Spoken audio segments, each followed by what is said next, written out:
guys, here is your girl, I'm Dina Odimarwa and this is Esa Talk.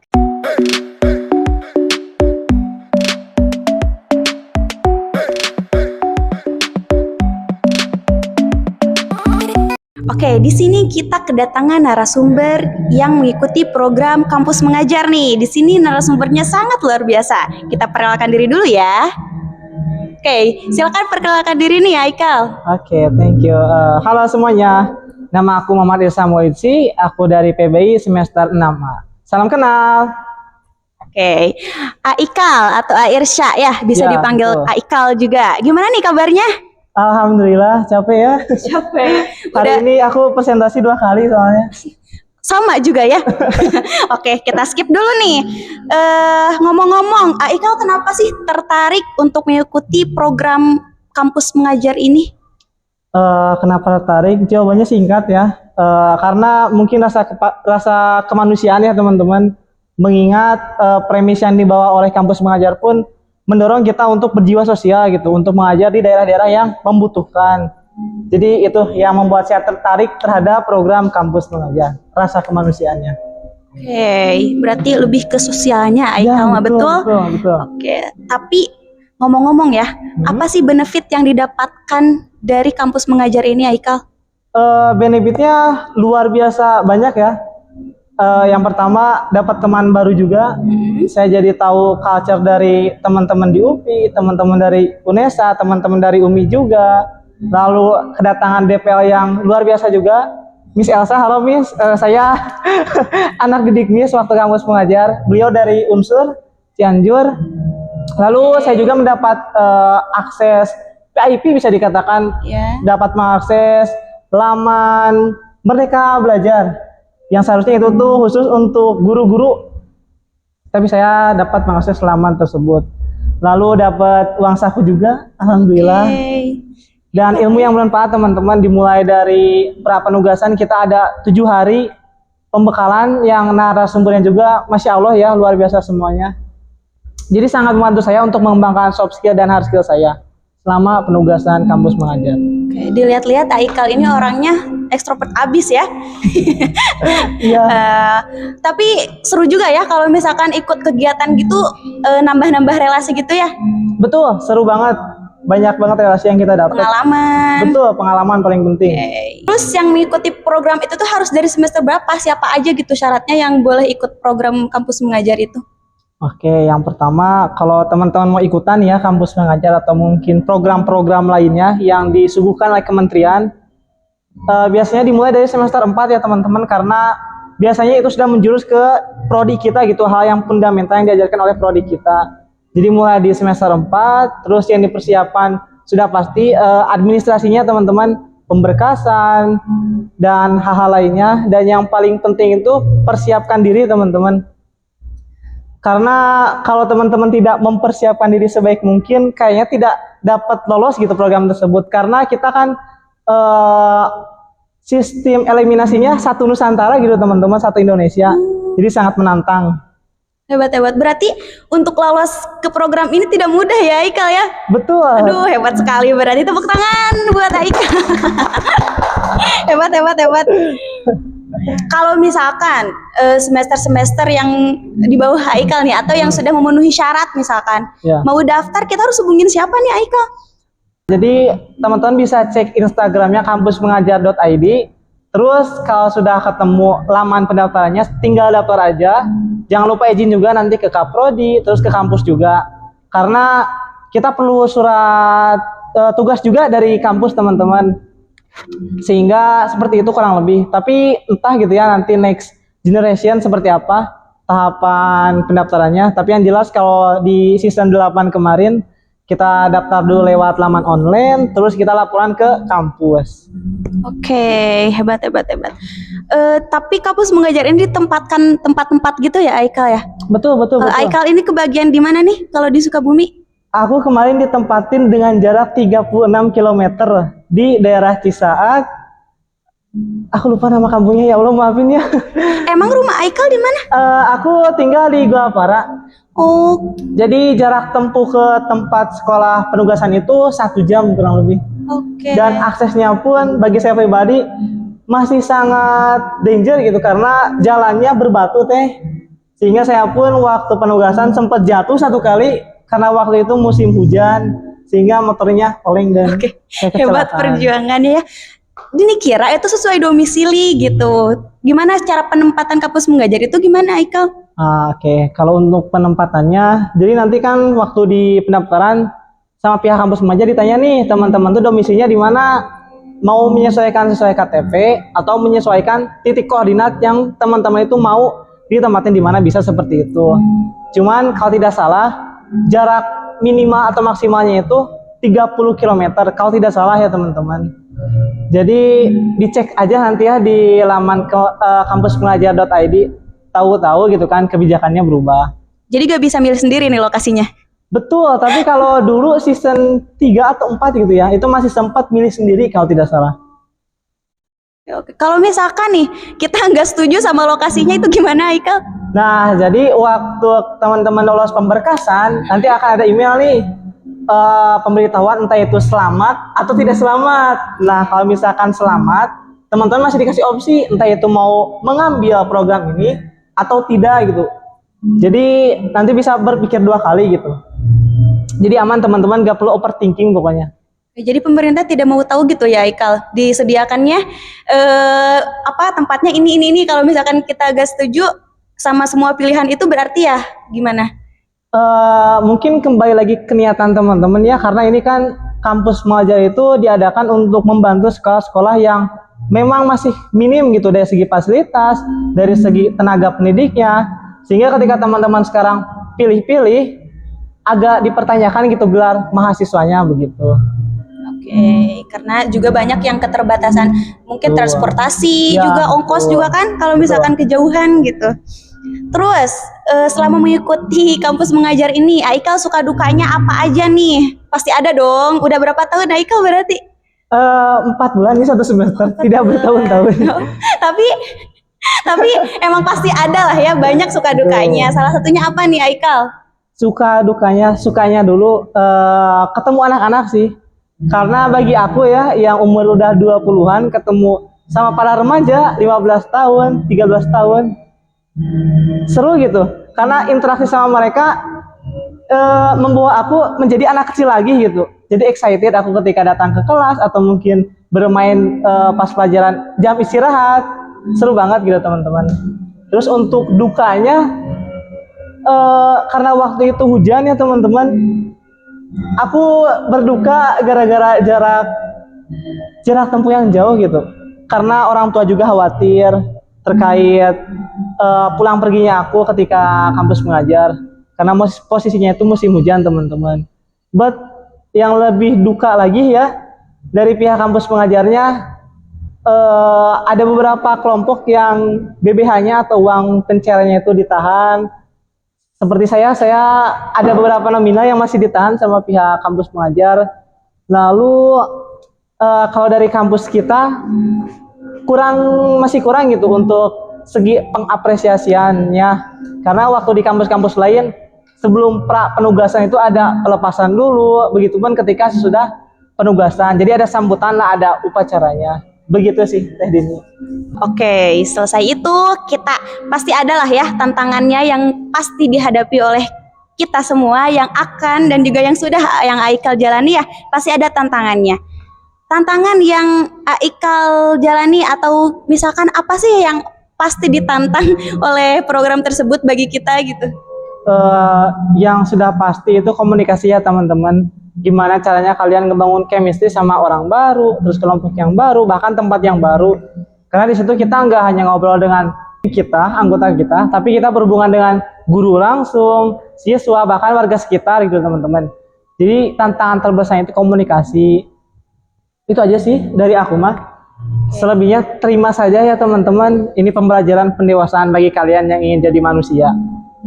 Oke, hebat. Berarti yang sudah bertahan sejauh ini luar biasa ya teman-teman. BTW nih Aikal, bagaimana tadi sekolahnya SMP, SD atau? SMP, nama sekolahnya itu SMP Islam Hegarmanah teman-teman. Jadi buat teman-teman yang mau lakukan main mungkin ya ke sana boleh main tuh teman-teman. Yang Boleh di banget. saat itu ya? Ya, di saat Hegar Manah ya teman-teman, SMP Islam Hegar Manah. Kalau SMP itu rata-rata umurnya berapa? Aku kurang tahu ya, mungkin 10-11an gak sih? Enggak lah. 13 ya? 13. Ya, 13 berarti. 13, 14, 15 lah ya? Ya. 13, 15. Kalau Dini pribadinya kan emang udah ngajar juga tapi nggak ikut kampus mengajar nih. Gimana ya? Karena gap umurnya kurang jauh mungkin ya, apalagi Dini kan lebih muda gitu. Susah ya kalau Aika sendiri, maaf ya di luar konteks nih. Kalau Aika sendiri nih cara menghadapi siswa yang misalkan susah gitu diatur, Aika sendiri ada gak sih teknik khususnya? Kalau aku pribadi mungkin nanti juga nih teman-teman semester 4, 2 bakal diajarin nanti ada English for Young Learner, Lower English EYL pokoknya teman-teman. Nanti di situ diajarin terkait membuat planning gitu, planning study kalau tidak salah. Jadi kan membuat rundown untuk mengajar kalian sendiri gitu. Terus untuk menghadapi anak-anak yang bisa dikatakan unik gitu ya, kita coba turutin dulu kemauannya 1 atau 2 menit mah. Ketika kemauannya udah tercapai, kita langsung belajar lagi. Tapi kalau misalkan ini anak tetap unik gitu ya dengan sifatnya, coba kita kasih ketegasan karena aku percaya gitu ya, mereka pasti bisa mendengarkan kita walaupun kita masih muda. Dan jangan lupa waktu sebelum belajar bikin dulu kesepakatan nih, kalau misalkan ada yang ngobrol atau mungkin ada yang tidur, kalian bakal dapat punishment. Jadi anak-anak sudah sepakat dan aware gitu bahwa oh di kelas ini ada kesepakatan nih, jadi aku gak boleh ini, aku bolehnya itu, gitu teh. Oke. Kalau Aika pasti sering ngasih tugas dong ke mereka. Enggak, malahan aku yang lebih sering membantu tugas mereka ya. Oh gitu. Tapi pernah? Pernah? Enggak pernah deh. Oh gak pernah. Soalnya bingung nih cara. Kira-kira nih Aikal ada tips gak sih supaya bisa memberikan punishment yang tepat gitu untuk mereka kalau misalkan leha-leha gitu, menyepelekan tugas tersebut gitu. Nah, kalau kita kan dari PBI, Pendidikan Bahasa Inggris, kita coba bikin punishment yang sesuai dengan kebahasa Inggrisan. Misalkan teman-teman, contoh mudahnya, kalau misalkan kamu gak ngerjain tugas, kamu harus bernyanyi bahasa Inggris di depan kelas, depan teman-teman kalian. Bisa seperti itu. Kalau tidak, kan waktu sekolah aku penugasan, ada morning routine yang namanya itu store hafalan vocabulary ya teman-teman. Jadi bisa seperti itu, misalkan kamu gak ngerjain tugas, kamu harus ngapalin 10 vocabulary tentang pekerjaan, begitu. Kasih waktu. Ya, jadi kita kan membuat sanksi atau punishment itu sebisa mungkin yang mendidik ya teh. Jadi kita coba buat punishment yang tetap sejalur gitu, linear dengan prodi kita. Oke.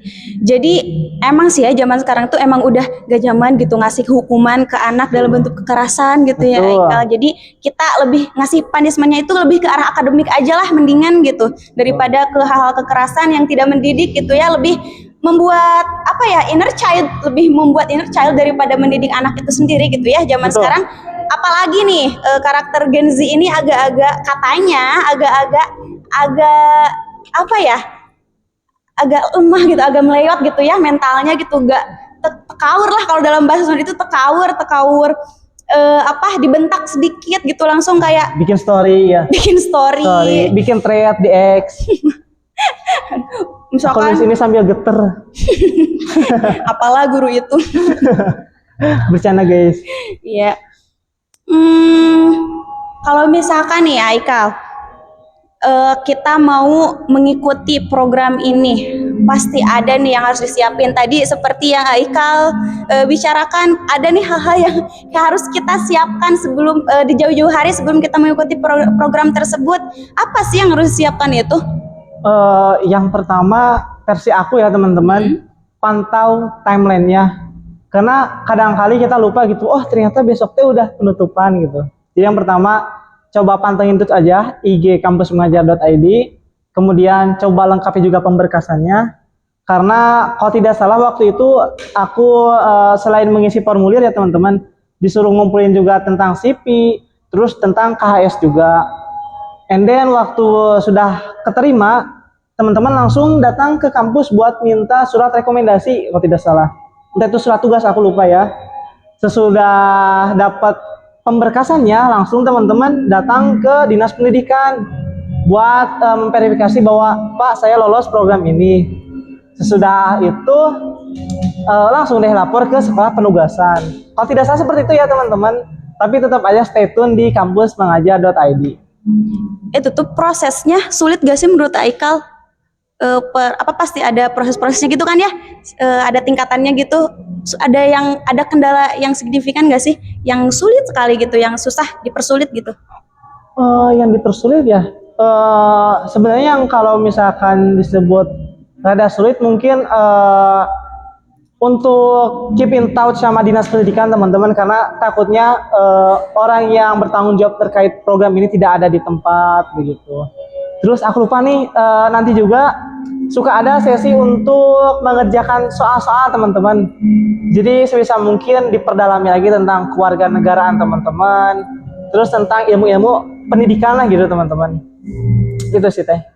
Berarti soalnya itu dikasih bocoran tuh tentang kewarganegaraan atau ya, tentang pendidikan gitu ya.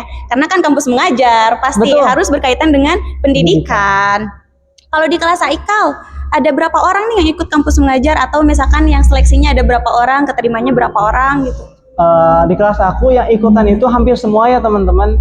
Cuman yang keterima itu ada aku, terus ada Agus Rijal, ada Teh Sarah, dan ada Teh Irma, ada 4 orang. Cuman yang 3 orang ini di lokasi ini jauh teman-teman, jadi akhirnya menolak dan tersisalah Muhammad Irsa Mulidsi sendirian mewakili PBI. Oke, hebat.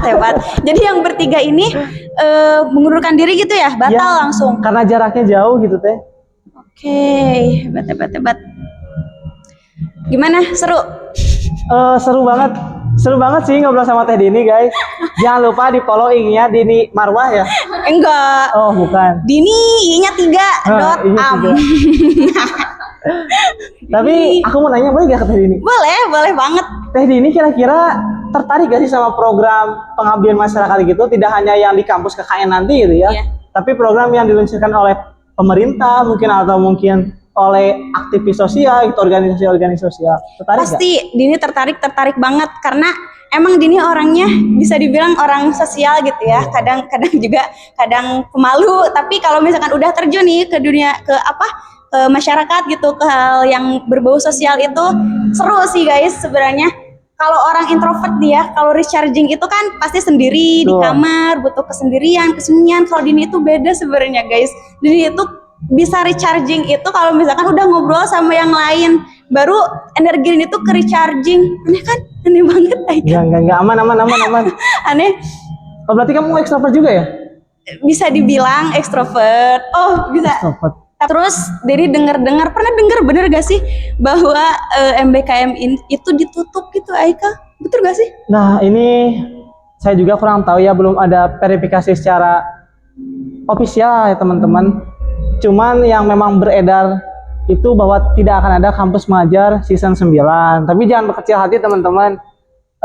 Pemerintah masih mewadahi gitu bakat dan minat kita. Ada, nanti teman-teman boleh lihat di Instagramnya Belmawa atau Instagram Kementerian Pendidikan yang baru teman-teman. Di situ ada program PPK Ormawa dan program-program lainnya. Pokoknya ikutin ya teman-teman, jangan sampai gelar mahasiswa kalian sia-sia. Oke, thank you so much Aika. Jadi banyak banget program-program yang disediakan pemerintah untuk para mahasiswa ya Aika ya, bukan cuma MBKM doang. Banyak ya, kita harus siap untuk mengikuti